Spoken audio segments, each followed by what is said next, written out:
А вот и ветерок пришел. Вот ветер подул. Порывистый, но более мощный. Вот 4 ампера. Вот ветер подул. Обещал, слово сдержал, как говорится.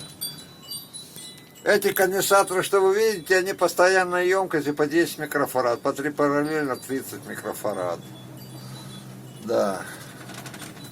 Вот как оно работает, ветряк.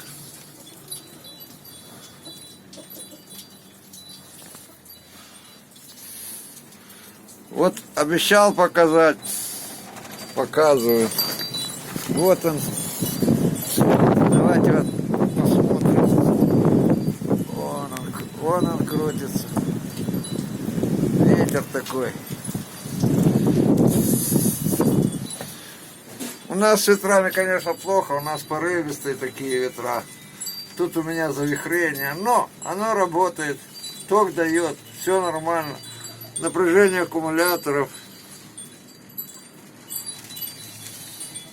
У меня все время на аккумуляторах холодильник, телевизор, освещение. Весь дом и кухня, все на аккумуляторах.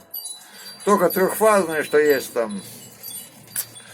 Сварка, токарный станок отдельно. Так вот она работает. Вот как работает ветряк. Пока. Всем всего хорошего. До встречи.